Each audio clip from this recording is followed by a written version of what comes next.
નમસ્તે વિદ્યાર્થી મિત્રો, હાર્દિક સર એકેડમી યુટ્યુબ ચેનલમાં આપ સૌનું ખૂબ ખૂબ સ્વાગત છે। આજના વિડીયોમાં આપણે ચર્ચા કરવાના છે 31મી જુલાઈના તમામ અગત્યના કરંટ અફેર્સ। સૌથી પહેલા તો આપને જણાવી દઉં કે હું આપણા રાબેતા મુજબના ટાઈમ પ્રમાણે આજે મોર્નિંગમાં જ તમારા માટે વિડીયો લાવી ગયો છું, બરાબર। તો શક્યતા એવી રહેશે તો આવનારા દિવસોના તમામ વિડીયો છે હવે મોર્નિંગમાં 31 જુલાઈથી આપણે શરૂઆત કરી છે કે મોર્નિંગમાં વિડીયો પબ્લિશ કર્યા છે, બરાબર। થોડીક આપણી એપ્લિકેશન વિશે માહિતી આપી દઉં। એપ્લિકેશનમાં તમે આપણું પેઇડ કન્ટેન્ટ જેમ કે ઈ બુક છે, ટેસ્ટ છે, બરાબર, આ ઉપરાંત અમુક સ્પેશિયલ વિડીયોઝ છે, તો એ બધા તમે એપ્લિકેશનમાં ફ્રી ઓફ કોસ્ટ મેળવી શકો છો, બરાબર। તો ફ્રી ઓફ કોસ્ટ મીન્સ કે તમને પેઇડ કન્ટેન્ટ છે, બરાબર, તમારે 499 રૂપિયા છે એ પ્રાઇસ આની પે કરવાની હોય છે, પણ અત્યારે ઓફર ચાલે છે જુલાઈ 50 કોડ યુઝ કરશો તમે, બરાબર, તો તમને ઇન્સ્ટન્ટ 50% ડિસ્કાઉન્ટ મળશે, એટલે આ તમને પડશે 250 રૂપિયામાં। તો 1 વર્ષની વેલિડિટી મળશે, એટલે ટોટલ 12 મહિનાની વેલિડિટી મળશે। 1 ઓગસ્ટથી ભાવ વધવાના છે આપણા, પ્રાઇસ સેમ રહેશે પણ આની વેલિડિટી થઈ જશે 12 મહિનાની જગ્યાએ 6 મહિનાની વેલિડિટી થઈ જશે, એટલે એમ કહી શકો કે આની વેલિડિટી અડધી થઈ જશે જો તમે 1 દિવસ મોડું કરશો તો। લેવાની ઈચ્છા છે તો વહેલી તકે લઈ લો, બરાબર। અને બાકી ખાલી યુટ્યુબના માધ્યમથી ભણવું છે તો યુટ્યુબમાં વિડીયો આવે જ છે ડેઈલી, બરાબર। જૂનના બાકી હતા એ બધા અપલોડ થઈ ગયા છે, જુલાઈના પણ અપલોડ થઈ ગયા છે। પ્લેલિસ્ટ છે ત્યાંથી તમને બધા વિડીયો મળી જશે, સર્ચમાં કદાચ ના મળે, ઓકે। તો આ બધું કન્ટેન્ટ અપલોડ થઈ ગયું છે। આ ઉપરાંત તમારે જો આટલા બધા મહિનાનું એક સાથે નથી જોતું, બરાબર, માની લો કે આ તમારે 250 રૂપિયા એક સાથે નથી ખર્ચવા, તો તમારા માટે એક ઓપ્શન નવો આવ્યો છે એપ્લિકેશનમાં। 29 રૂપિયામાં તમે પ્રતિ માસ પર મંથ છે, તમે 29 રૂપિયાનું પેમેન્ટ કરી, બરાબર, અને તમે જે તે મહિનાની ઈ બુક છે એ મેળવી શકો છો અને એની ટેસ્ટ મેળવી શકો છો। વિડીયો તો યુટ્યુબમાં પણ ફ્રી છે। તો ઈ બુક તમારે જોઈતી હોય અને ટેસ્ટ જોઈતી હોય તો 1 મહિનાની ઈ બુક અને ટેસ્ટ આ બંને વસ્તુ મળી જશે માત્ર 29 રૂપિયામાં। એટલે માની લો કે તમે જાન્યુઆરી માટે પેમેન્ટ કર્યું 29 રૂપિયાનું, બરાબર, જાન્યુઆરીના અંદર જઈ અને તમે પેમેન્ટ કર્યું 29 રૂપિયાનું, તો તમને માત્ર એમાં જાન્યુઆરીની ઈ બુક મળશે અને જાન્યુઆરીની ટેસ્ટ મળશે, બરાબર। આ ઉપરાંત તમે માની લો કે જૂનમાં પેમેન્ટ કર્યું, જૂનમાં 29 રૂપિયાનું પેમેન્ટ કર્યું જૂન મહિના માટે, એમાં જૂનની ઈ બુક અને જૂનની ટેસ્ટ સિરીઝ આટલું જ હશે, બરાબર। તો આ બધી વસ્તુ એમાં મળશે। અને બાકી તમે કરંટ અફેરનો કોર્સ લીધો સાહેબ, તો એમાં તમને જૂનું 12 મહિનાનું કન્ટેન્ટ મળશે, ઈ બુક મળશે, બરાબર। આ ઉપરાંત નેક્સ્ટ 12 મહિના સુધીની ઈ બુક અને ટેસ્ટ સિરીઝ છે એ બધું ફ્રીમાં મળશે, બરાબર। જૂની 6 મહિનાની ટેસ્ટ હશે, જૂના 6 મહિનાનો વિડીયો હશે, આ બધું કરંટ અફેરના કોર્સમાં છે, જેની પ્રાઇસ અત્યાર માટે 250 રૂપિયા છે। આમ 499 છે, પણ તમે જુલાઈ 50 કોડ યુઝ કરશો તો ફાઇનલ તમને 250માં પડશે। તો જેમને ઈચ્છા છે સાહેબ વહેલી તકે જોડાઈ જાઓ, બરાબર, આવી ઓફર બીજી વાર નહીં આવે। એ પ્રશ્ન તમારા માટે, રામગઢ વિસ્તારી ટાઈગર રિઝર્વ ક્યાં આવ્યો છે અને કોમનવેલ્થ ગેમ્સ 2026નું આયોજન કરવાનો ઇનકાર કોણે કર્યો, બરાબર, અથવા તો અસ્વીકાર કોણે કર્યો, એ 2 પ્રશ્નોના આન્સર તમારે મને આપવાના કોમેન્ટમાં। શરૂઆત કરીએ આજના વિડીયોની। ઇન્ટરનેશનલ ફ્રેન્ડશિપ ડે, જો આંતરરાષ્ટ્રીય ફ્રેન્ડશિપ દિવસ કે, બરાબર, એટલે આપણે બધા ઓગસ્ટ મહિનાનો પહેલો રવિવાર એવું સમજીએ, પણ આંતરરાષ્ટ્રીય ફ્રેન્ડશિપ દિવસ ક્યારે નથી હોતો, આ ક્યારે હોય છે? 30 જુલાઈએ, ગઈકાલે જતું રહ્યું, બરાબર। તો આંતરરાષ્ટ્રીય ફ્રેન્ડશિપ દિવસ ક્યારે હોય એવો પ્રશ્ન પૂછે તો યાદ રાખજો 30 જુલાઈએ હોય છે, અને દર વર્ષે 30 જુલાઈએ જ આ ઉજવીએ છીએ, આના માટે કોઈ ડેટ ચેન્જ નથી થતી, 30 જુલાઈ દર વર્ષે ઉજવીએ છીએ, 2011થી આપણે આ ઉજવતા આવ્યા છીએ, બરાબર। બાકી ભારતની અંદર આપણે ફ્રેન્ડશિપ ડે ક્યારે ઉજવીએ છીએ? ઓગસ્ટ મહિનાનો પહેલો રવિવાર, બધાને ખબર જ છે, ઓકે। તો આ ક્વેશ્ચનનો આન્સર ના આવડે ભારતમાં ક્યારે ફ્રેન્ડશિપ ડે ઉજવીએ એવો ક્વેશ્ચન તો ના પૂછે, પણ બધાને આવડે આ વસ્તુ, ઓકે। કોલેજમાં ને બધું આપણે બધું ઉજવેલું હોય એટલે આપણને બધાને ખબર હોય, બરાબર। અને સાચા મિત્ર છે, બરાબર, એનો સાથ જીવનમાં ખૂબ જરૂરી હોય છે, બરાબર। આપણે ઇતિહાસમાં પણ ફ્રેન્ડશિપને બહુ યાદ કરીએ છીએ। શ્રી કૃષ્ણ સુદામાની મિત્રતા, બરાબર, એ આપણે ઇતિહાસમાં હજી સુધી પણ યાદ કરીએ છીએ। ફ્રેન્ડશિપ છે ના તો પૈસો જોવે ના તો હોદ્દો જોવે, બરાબર, એક નિસ્વાર્થ ભાવનો રિલેશન હોય, બરાબર, પણ એની અહેમિયત છે એ જ વ્યક્તિ જાણે કે ભાઈ એમને સાચા મિત્રનો સંગાથ મળેલો હોય, બરાબર। જિંદગીમાં સાચા મિત્રનું હોવું પણ ખૂબ જરૂરી છે, બરાબર। બીજા બધા રિલેશન કરતા એક ફ્રેન્ડશિપ એક આખો અલગ જ રિલેશન છે આપણી જિંદગીનું, બરાબર। ચલો એના પછી નેક્સ્ટ છે world day against human trafficking, આની ઉજવણી ક્યારે કરવામાં આવેલી છે? તો world day against human trafficking આ પણ 30 જુલાઈ ઉજવે છે, તો આન્સર આવશે 30 જુલાઈ, ઓપ્શન સી આપણો આન્સર થશે। હાલમાં જ વર્લ્ડ ડે અગેન્સ્ટ હ્યુમન ટ્રાફિકિંગની ઉજવણી છે પણ 30 જુલાઈ કરવામાં આવેલી, બરાબર. આની થીમ છે reach every victim of trafficking leave no one behind. આ એની થીમ છે 2023 માટે. બરાબર. સૌથી પહેલી વખત 2013માં સંયુક્ત રાષ્ટ્રની જનરલ એસેમ્બલીની અંદર 30 જુલાઈનો દિવસ છે એને world day against human trafficking તરીકે ઉજવવાનો પ્રસ્તાવ મૂકવામાં આવ્યો અને મંજૂર કરવામાં આવ્યો હતો. બરાબર. આની ઉજવણી કોણ કરે છે એવું પણ પૂછે તો યુએનઓડીસી. બરાબર. UN office of drug and crime, આ એનું પૂરું નામ છે, એ પણ આપણે યાદ રાખીએ. નેક્સ્ટ છે હાલમાં જે કયા દેશ છે કે જે ASEAN treaty of amity and cooperation in South East Asia એના ઉપર હસ્તાક્ષર કરનાર 51મો સભ્ય દેશ બન્યો છે. તો 51મો સભ્ય દેશ બન્યો છે સાઉદી અરબ. ઓપ્શન સી આપણો આન્સર થશે. હવે આ જે વસ્તુ છે અહીંયા ASEAN treaty of amity cooperation in South East Asia, તો આ શું કે છે, આની અંદર જેટલા પણ સભ્ય દેશો જોડાયેલા છે એને આસિયાન દેશો સાથે કોઈ પણ પ્રકારનો કઈ મતભેદ અથવા તો વિવાદ રહેલો હોય તો તમામ દેશો મળીને આ વિવાદનું સમાધાન કરશે. બરાબર. એ આ ટ્રીટી કહે છે. બરાબર. હવે આ ટ્રીટી આવી ક્યારે, તો 1976માં આ ટ્રીટીની શરૂઆત થઈ. બરાબર. અને ભારત પણ આ ટ્રીટીનું અંદર જોડાઈ ગયું છે. ભારત ક્યારે જોડાયું હતું? 2003માં ભારત છે આની અંદર જોડાયું હતું. બરાબર. તો એ પણ આપણે યાદ રાખીશું. ઓકે. બાકી આની અંદર છે બરાબર કુલ કેટલા દેશો છે અત્યારે, તો કે 51 છે. 51મો સભ્ય દેશ હમણાં જ બન્યો સાઉદી અરબ. બાકી આસિયાન દેશોની સ્થાપના ક્યારે થઈ, તો કે 1967. Association of south east Asian Nations, આ એનું પૂરું નામ છે આસિયાન દેશો. આસિયાન દેશોનું મુખ્ય મથક ક્યાં છે? ઇન્ડોનેશિયાના જકાર્તામાં. એને પણ આપણે યાદ રાખીએ. વિમ્બલ્ડન ઓપન ટુર્નામેન્ટ હમણાં થઈ ગઈ, સમાપન થઈ ગયું. 2023નું ટાઇટલ કોણે જીત્યું સાહેબ? તો 2023નું ટાઇટલ હમણાં જ જીતી લીધું છે કાર્લોસ અલ્કારાઝે. ઓપ્શન સી આપણો આન્સર થશે. કાર્લોસ અલ્કારાઝે ટાઇટલ જીત્યું છે. બરાબર. આનું ટુર્નામેન્ટનું. સ્પેનના ખેલાડી છે. ફાઇનલમાં એમણે હરાવ્યું સર્બિયાના ખેલાડી નોવાક જોકોવિચને. બરાબર. બાકી વિમ્બલ્ડન ઓપનમાં મહિલા સિંગલનું ટાઇટલ જીત્યું છે માર્કેટા વોન્ડ્યુ રોસોવાને. વોન્ડુ રોસોવા. ઓકે. તો માર્કેટા વોન્ડુ રોસોવાએ આનું ટાઇટલ જીત્યું છે. તેઓ ચેક રિપબ્લિકના ખેલાડી છે. વિમ્બલ્ડન છે એ ટેનિસની રમત સાથે સંકળાયેલી ગ્રાન્ડ સ્લેમ છે. ટેનિસની રમતના કુલ 4 ગ્રાન્ડ સ્લેમ છે. એક તો હોય ઓસ્ટ્રેલિયન ઓપન, બીજું હોય ફ્રેન્ચ ઓપન, બરાબર, વિમ્બલ્ડન, અને લાસ્ટ હોય યુએસ ઓપન. બરાબર. યુએસ ઓપન બાકી છે, બાકીના 3 થઈ ગયા છે. એમાં પુરુષોનું તો નોવાક જોકોવિચ જ જીત્યું હતું. આમાં પણ ફાઇનલ હારી ગયા, બાકી આમાં પણ એમનું નામ આવી જાય. બરાબર. તો અહીંયા કાર્લોસ અલ્કારાઝાનું ટાઇટલ જીત્યું છે.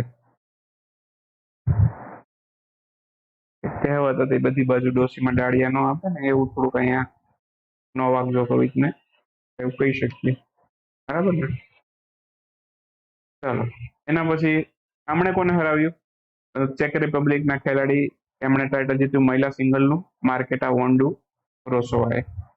તો એમણે ફાઇનલમાં હરાવ્યું ટુનેશિયાના ખેલાડી ઓન્સ ઝેબ્યુરને. ઓન્સ ઝેબ્યુર એમને ફાઇનલમાં હરાવ્યું. બરાબર. આ પણ ખાસ યાદ રાખીએ. વર્લ્ડ સિટીઝ કલ્ચર ફોરમ એમાં સામેલ થનાર ભારતનું સૌથી પહેલું શહેર કયું બન્યું? બેંગ્લોર છે. બરાબર. એ ભારતનું સૌથી પહેલું શહેર બન્યું છે વર્લ્ડ સિટીઝ કલ્ચર ફોરમમાં સામેલ થનારું. કુલ આની અંદર અત્યારે દેશોની સંખ્યા કેટલી, તો કે 41મો સભ્ય દેશ કોણ બન્યું? સોરી, સભ્ય દેશ નહીં, શહેર. તો કુલ આની અંદર શહેરોની સંખ્યા 41 છે. 41મું શહેર બન્યું બેંગ્લોર. ઓકે. આ ખાસ યાદ રાખીશું. આ વર્લ્ડ સિટીઝ કલ્ચર ફોરમ છે, આની શરૂઆત ક્યારે થઈ? એક ક્વેશ્ચન એવો પૂછે. બરાબર. તો આની શરૂઆત થઈ 2012માં, અને આમાં ભારતનું સૌથી પહેલું શહેર સામેલ થયું છે, એનું નામ છે બેંગ્લોર. બરાબર. કુલ 41 શહેરો હતા, શરૂઆત 2012માં થઈ. બરાબર. અને 41મું શહેર કયું બન્યું? તો કે બેંગ્લોર. બેંગ્લોર છે સિલિકોન વેલી સિટી તરીકે પણ ઓળખાય છે, એ પણ યાદ રાખીશું. ઈસરોનું હેડક્વાર્ટર છે એ પણ કર્ણાટકના બેંગ્લોરમાં આવેલું છે. બેંગ્લોર ક્યાં આવેલું એવું પણ પૂછે તો કર્ણાટકમાં આવેલું છે, એ પણ યાદ રાખીશું. હાલમાં જ નીચેનામાંથી કઈ સંસ્થા દ્વારા તમામ શાળાઓમાં સ્માર્ટફોન છે એના ઉપર સંપૂર્ણ પ્રતિબંધ લગાવવા અંગે માંગ કરવામાં આવી છે? સ્માર્ટફોન છે. બરાબર. અત્યારે સ્કૂલોમાં પણ એનું કલ્ચર વધી ગયું છે. તો એક સંસ્થા છે કે જેણે એવું કીધું કે ભાઈ આ શાળાઓમાં પ્રતિબંધ લગાડવો જોઈએ, આગળ જતા આ આપણા જે એજ્યુકેશન છે એના માટે હાર્મફુલ થઈ શકે છે. બરાબર. તો યુનેસ્કોએ આવી જાહેરાત કરી છે. બરાબર. તો આન્સર આવશે યુનેસ્કો. યુનેસ્કોના દ્વારા આ વિશ્વની તમામ શાળાઓ છે એમાં સ્માર્ટફોન ઉપર પ્રતિબંધ મૂકવા અંગે જાહેરાત કરવામાં આવી છે અથવા તો આગ્રહ કરવામાં આવ્યો છે. બરાબર. તો યુનેસ્કોની વાત આવી છે તો પૂરું નામ યાદ રાખીશું. United nation educational scientific and cultural organization એનું પૂરું નામ છે. સ્થાપના 16 નવેમ્બર 1945 થઈ.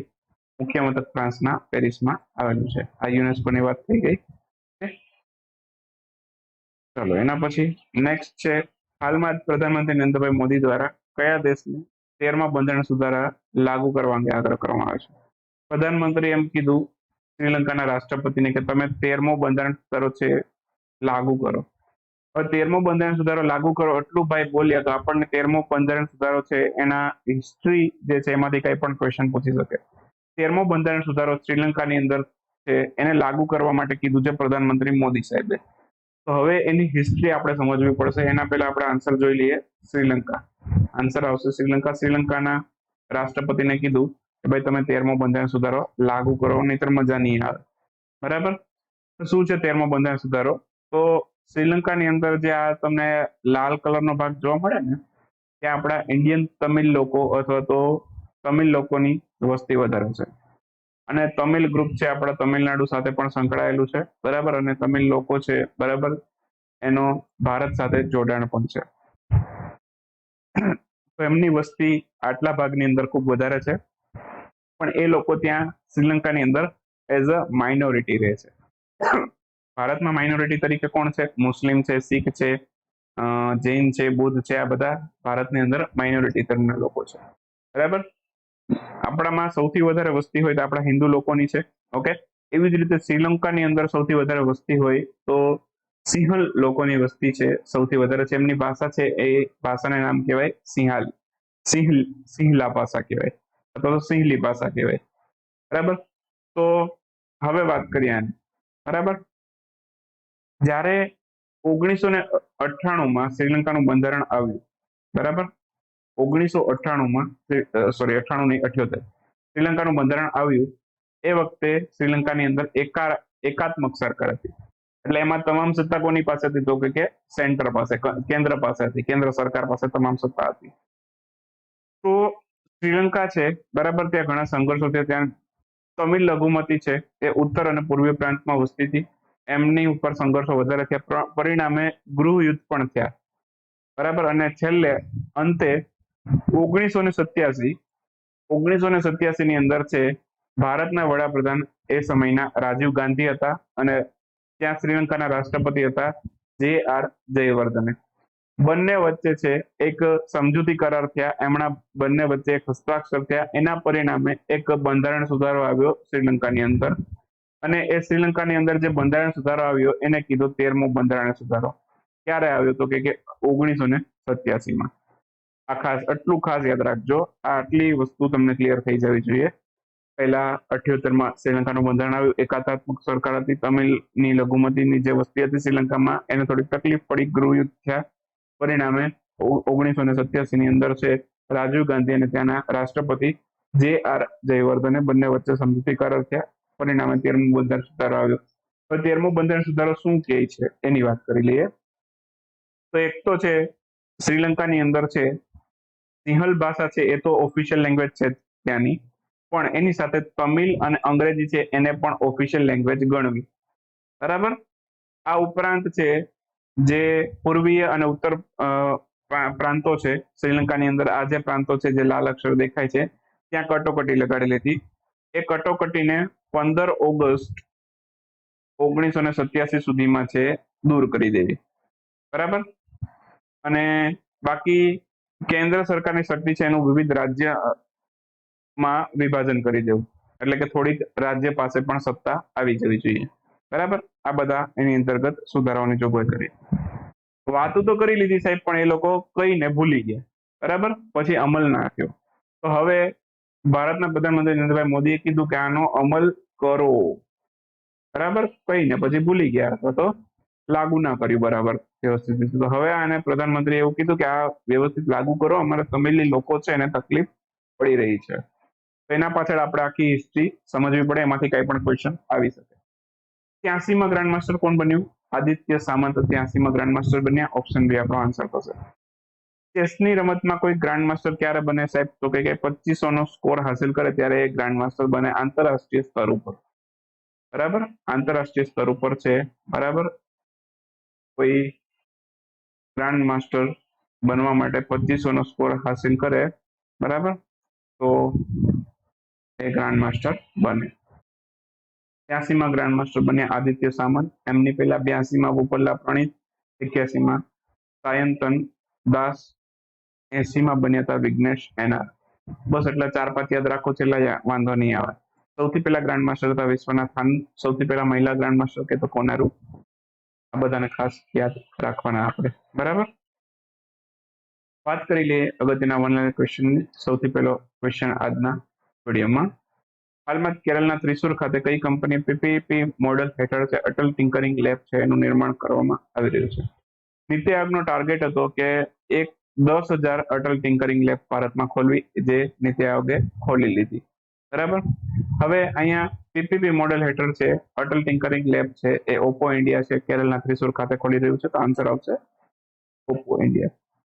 હાલમાં જ ભારતમાં 4 રનવે અને 1 એલિવેટેડ ટેક્સી વે ધરાવનાર ભારતનો એકમાત્ર એરપોર્ટ કયો બન્યો છે? એલિવેટેડ ટેક્સી વે એટલે ખબર ને, એલિવેટેડ તમે જોયેલા હશે, એલિવેટેડ સીડી જોઈ હશે, એવો એલિવેટેડ ટેક્સી વે બનવાનો છે. બરાબર, બની ગયો છે ઇનફેક્ટ. તો એલિવેટેડ ટેક્સી વે અને 4 રનવે, રનવે એટલે કે જ્યાંથી વિમાન ઉડે, તો એવું ધરાવનાર ભારતનું સૌથી પહેલું એકમાત્ર એરપોર્ટ બન્યું છે ઇન્દિરા ગાંધી ઇન્ટરનેશનલ એરપોર્ટ. આ ખાસ યાદ રાખીશું. ઇન્દિરા ગાંધી ઇન્ટરનેશનલ એરપોર્ટ ક્યાં આવ્યું સાહેબ? આ આવ્યું ક્યાં આવ્યું છે? નવી દિલ્હીમાં. બરાબર, સરદાર પટેલ ઇન્ટરનેશનલ એરપોર્ટ છે અમદાવાદમાં આવેલું છે. એવી જ રીતે તમને રાજીવ ગાંધી ઇન્ટરનેશનલ એરપોર્ટ કે, બરાબર, તો એ હૈદરાબાદમાં આવેલું છે. આ બધું તમને ખબર હોવા જોઈએ. વીર સાવરકર એરપોર્ટ હમણાં ચર્ચામાં હતું. વીર સાવરકર એરપોર્ટ ક્યાં આવ્યું? તો કે અંદમાન અને નિકોબારમાં આવ્યું. આ બધા ખાસ તમને પૂછાઈ શકે એવા એરપોર્ટ છે, પરીક્ષામાં ધ્યાન રાખજો. નુમાલીગઢ રિફાઇનરી એને શેડ્યુલ એ નો દરજ્જો મળ્યો છે. હવે આ કંપની ભારતના કયા રાજ્યમાં છે? હવે કોઈ કંપનીને જ્યારે શેડ્યુલ એ નો દરજ્જો મળે, બરાબર, એ કંપની આગળ જતા કાં તો નવરત્ન કંપની બનશે અથવા તો મહારત્ન કંપની બનશે. જે બને એ જ્યારે બને ત્યારે આપણે ચર્ચા કરશું, પણ અત્યારે આને શેડ્યુલ એનો દરજ્જો મળ્યો છે. આવનારા દિવસોની અંદર છે કદાચ આને મહારત્ન અથવા તો મિનિરત્નનો દરજ્જો મળી શકે છે. તો આમ આન્સર આવશે આસામની છે નુમાલીગઢ રિફાઇનરી. હાલમાં જ પ્રધાનમંત્રી આવાસ યોજના શહેરી અંતર્ગત છે કયા શહેર માટે ઈડબ્લ્યુએસ કેટેગરીની જે આવક છે એ 3 લાખથી વધારીને 6 લાખ કરી છે? તો પ્રધાનમંત્રી આવાસ યોજના આની શરૂઆત થઈ 2015માં. શરૂઆત થઈ ત્યારે 2 ભાગમાં વેચી, એક તો શહેરી અને બીજું ગ્રામીણ. હવે ગ્રામીણની વાત તો કરવી નથી, આપણે શહેરીની વાત કરવી છે. તો આના માટે આવક મર્યાદા 3 લાખ હતી, બરાબર, દરેક કેટેગરી માટે. તો ઈડબ્લ્યુએસ માટે આની આવક મર્યાદા વધારી, બરાબર, અને કેટલી કરી? 3 લાખથી વધારી અને કેટલી કરી? તો કે 6 લાખ કરી. પણ એ માત્ર કયા શહેર માટે? તો કે મુંબઈ શહેર માટે. બાકીના શહેરોમાં નહીં. માત્ર મુંબઈ શહેરમાં જો તમારી ઈડબ્લ્યુએસ કેટેગરી હોય તો તમને 6 લાખ સુધી આમાં રાહત આપી છે. બાકી 31મી જુલાઈનો વિડીયો સમાપ્ત કરી. હવે એક જ વિડીયો બાકી છે 28 જુલાઈનો. આજે રાત્રિના લગભગ 9 થી 11ની વચ્ચે આ વિડીયો આવી જશે, બરાબર. તો એ પછી મારા કોઈ પણ વિડીયો પેન્ડિંગ નથી રહેતા. અને આજનો જે વિડીયો છે 31 જુલાઈનો એ તો મેં તમને મોર્નિંગમાં જ આપી દીધો. કાલથી 1 ઓગસ્ટનો વિડીયો છે એ પણ મોર્નિંગમાં લાવવાનો મારો પૂરો પ્રયાસ રહેશે. એક વચ્ચે એકાદો બ્રેક આવશે, એ લગભગ 7 થી 9 વચ્ચે મારો એકાદો બ્રેક આવશે. ત્યાં થોડાક વિડીયો છે એમાં 1-2 દિવસનો ગેપ આવશે, બરાબર. પણ કોશિશ એવી રહેશે કે કોઈ ગેપ ના આવે, બરાબર. બાકી જે દિવસો બાકી રહે છે હું તમને વિડીયો આપી દઉં છું, બરાબર. પણ સમયસર નથી આપી શકતો, પણ તમને વિડીયો દરેક મળી જાય છે, બરાબર. કોઈ પણ દિવસમાં કરંટ અફેર બાકી નથી રહેતા અને ક્વોલિટી જેવી હોય છે એવી જ હોય છે. મારા કરંટ અફેરની કોઈ પણ પ્રકારની બાંધછોડ નથી હોતી એમાં, બરાબર, કે જેવું તેવું ભણાવી દેવું.